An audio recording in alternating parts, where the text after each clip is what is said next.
In this video, I'm going to show you how to cut and how to strip wire. We have 3 different tools that are available in our classroom. There's different numbers of each and different availability of each, so we're going to have to share. We have the small tool, the medium tool, and the large red-handled tool. I'm going to show you how each are used to both cut and strip wire. I'll start with the small tool. This small tool, you can see, has a hinge, just like scissors. There's a spot where the teeth meet together.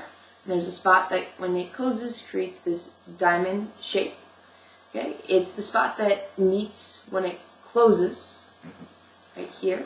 That is just like scissors. That's going to be your wire cutter. To cut wire, it's just like using scissors. You're going to take the tip of the wire, you're going to put it close to the hinge, and you're going to squeeze, and it's going to snap the wire, cutting it off. Please make sure, just like scissors with all of these tools, do not put your fingers anywhere near the hinge. Do not put your fingers in the sharp parts. It's a dangerous tool, just like scissors are, but you're able to handle scissors, so I know you're able to handle wire cutters. Our second tool, the medium tool. This one has actually a lock on it. That's this silver piece here. You try to open with the lock, you can't. Squeeze as hard as you cannot open it. To take off the lock, you need to squeeze the handles together, and now this should be able to slide down and it will open up. Just like the smaller tool, there's an area that creates some diamonds, and there's a spot where the blades meet together. It's the spot that the blades meet together that is going to cut. Just like scissors, you take your wire, you slide it in, and you squeeze, and it cuts. Please make sure to return the lock to the lock position when you're not using this, so there's not sharp blades lying around. Our last is the red handle tool. This will cut wire, but there's some other options that are slightly better. But if this is your only option, it will work. There is an area here that says wire cutter. Tried it many times, doesn't actually cut well. So we're going to instead use these circles up here. You're going to have to pull it apart. These tools are this one is kind of hard to pull apart. You're going to use the smallest hole, which says on it M2.6, and you're going to simply feed the wire through the hole, like this. Once you feed the wire through the hole, make sure your fingers are out of the way, and you can squeeze, and it will cut the wire, just like the other tools.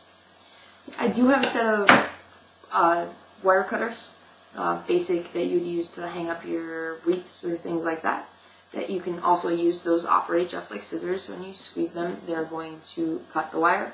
They're not going to be able to strip wire, though. Do not try to use them to strip wire, because you're going to end up cutting the pieces of wire into smaller and smaller pieces instead of stripping it. A wire that is stripped looks something like this.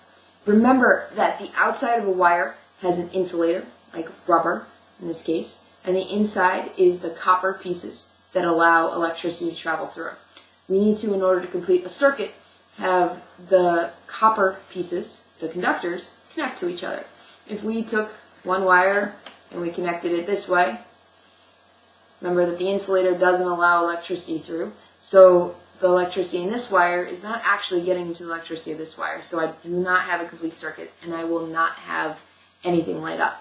So I need to make sure that the copper pieces of one wire meet the copper pieces of the other. So we're going to do what's called stripping the wire. That means taking off a little section of insulation. You're not going to strip the whole wire. You're going to still have mainly the insulation, and you're going to have about the fingertips width of copper exposed. And you're going to use that to attach the wires, and I'll talk about that in a later video. So how do we strip wires? We'll start with the small tool. Okay, there's an area that it doesn't meet. If you're finding that you squeeze and it closes all the way, it means that this bolt here is loose, and we're just going to slide it up and tighten it slightly. If you have any questions about how to do that, feel free to ask me.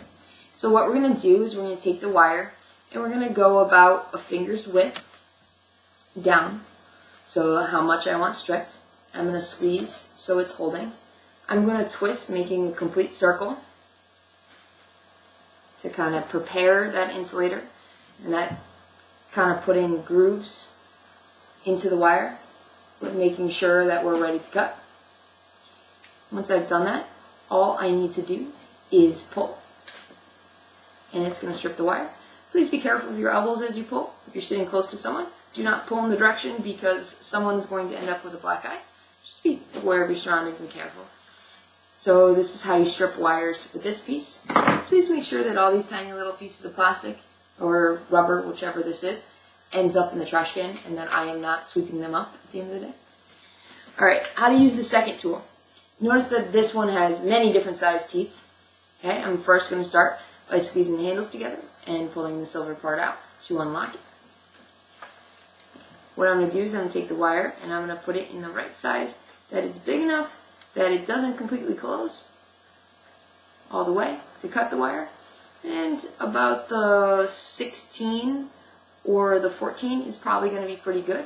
Again, I'm going to twist, do one complete loop, squeezing on this to cut grooves into the wire. And then once I've done that, again, being aware of my surroundings and not elbowing the person next to me, I'm simply going to hold the tool and I'm going to pull. And I'm going to strip off the wire. Our last is this tool. Okay, there's a couple different places that we can strip wires from. You can use down here. Just choose the appropriate size, just like the last time. The other tools, it's exactly the same. We also have the holes here. Use the small hole to cut with. We're going to use this middle hole here or a slightly bigger hole to strip the wires. So I'm going to take my wire, I'm going to slide it through the hole. I'm going to allow the amount of wire I want stripped there. I might close it. I'm not going to squeeze all the way to cut it. I'm going to squeeze just enough to be able to twist it and get some grooves in. So again, if I open it, you're going to see grooves have been cut in. I'm ready to strip. So putting the wire back through the hole. There's no need to pull it out and check to make sure the grooves are there. You're going to know when you're pulling if it comes off, if you actually put some grooves in there. So I'm going to squeeze and I'm going to pull. Notice I didn't have it tight enough, so it just, piece didn't come off. That means I just simply need to put it in. Squeeze a little bit tighter this time. Twist a little bit more, make sure my grooves are there. Okay.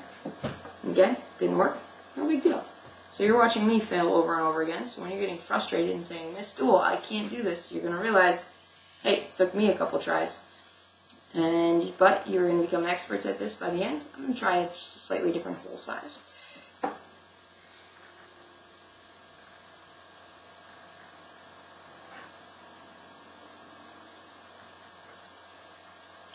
Pull. Almost there.